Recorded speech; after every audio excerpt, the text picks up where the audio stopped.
Theodor Herzl demonstrated extraordinary leadership by setting up the first 6 Zionist congresses and unifying the worldwide Jewish population of Zionists.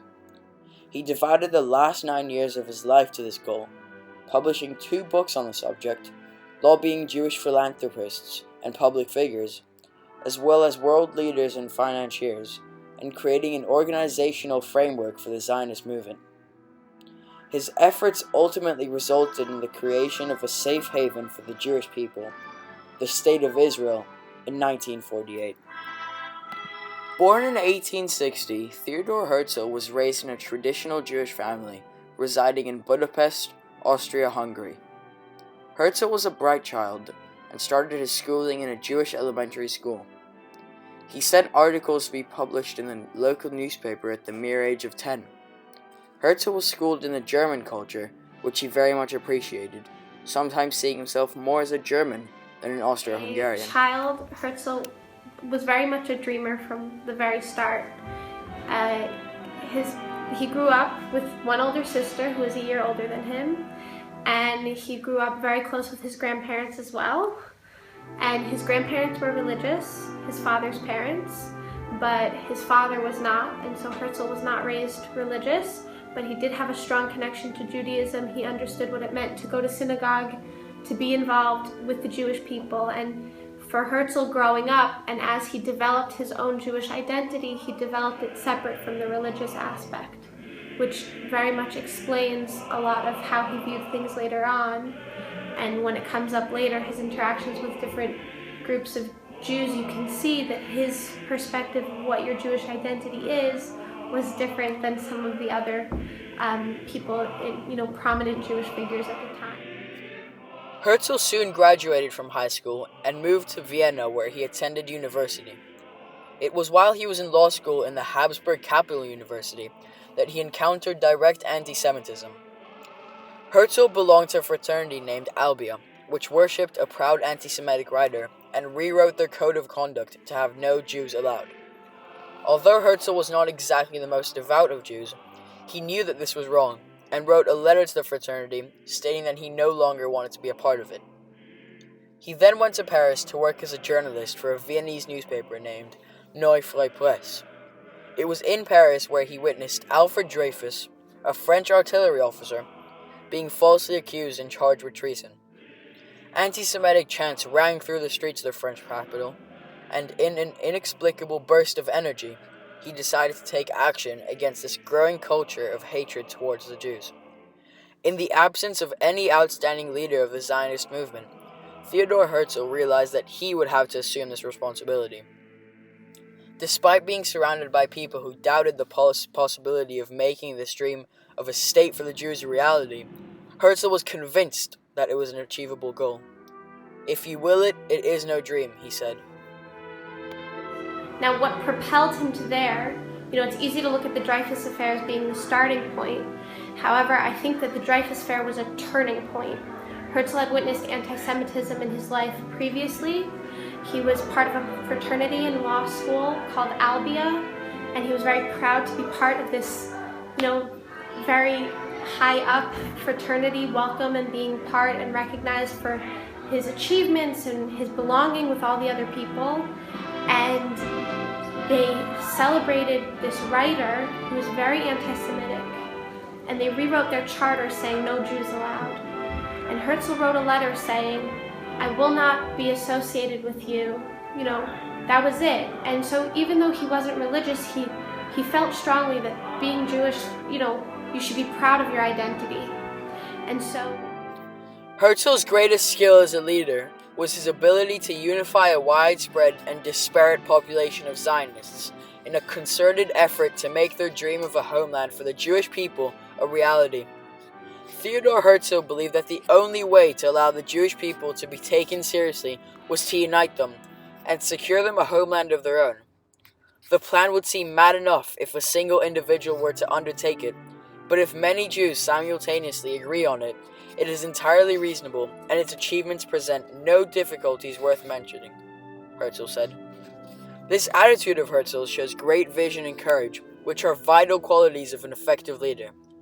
In 1896, Herzl published Der Judenstaat, or The Jewish State, which was translated into over 7 languages, and widely read and discussed, even gaining the attention of some government officials in different countries.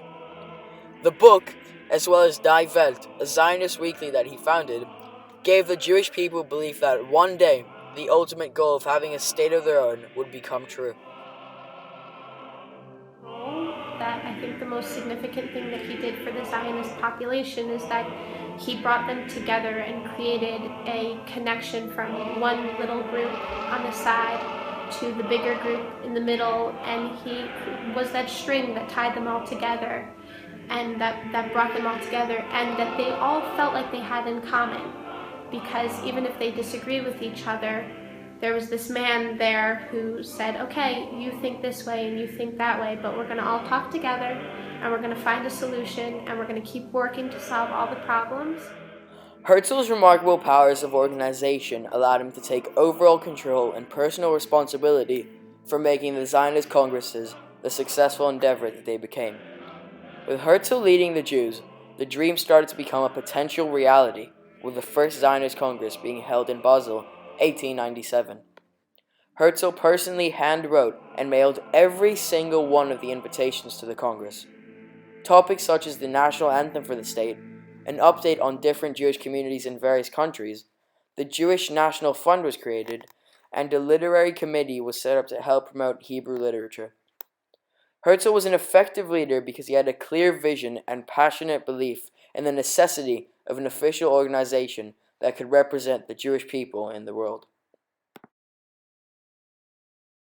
After the successes of the first few Zionist Congresses, Herzl took it upon himself to visit Sultan Abdul Hamid of Turkey in order to try and organize a charter for Jewish settlement, which was unfortunately rejected. Although he couldn't find an immediate land for the Zionists, Herzl gave them a great basis.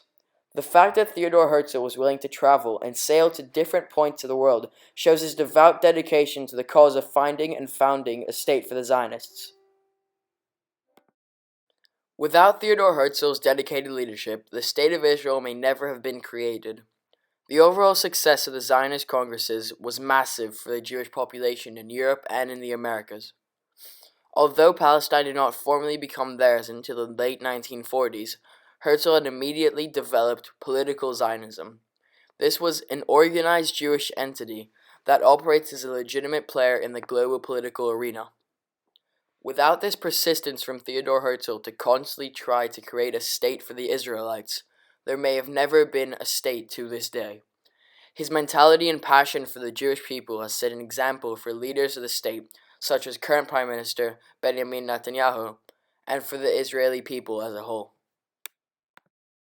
The fact that Theodor Herzl died at the very young age of 44 was a tragic loss for the Jewish people, but his achievements and legacy is something that is never forgotten in the minds of every Israeli. Herzl was buried at the top of a hill in Jerusalem that bears his name. Israeli heads of state and thousands of fallen heroes are buried amongst him.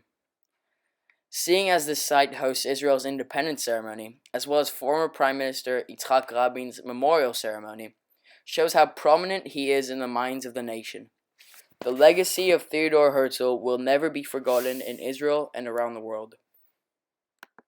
Movement in Israel, that everything came from Herzl ideas and Herzl roots and Herzl know-how, came to the decision to build and to declare about the independent state of Israel.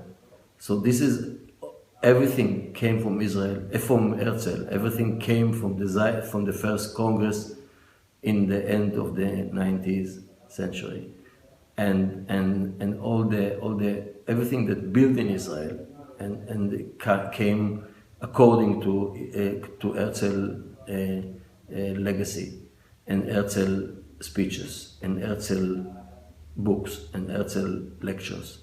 So everything came from Herzl. And even the Parliament of Israel, the picture that in front of all the MPs in the Parliament of Israel, it's Herzl.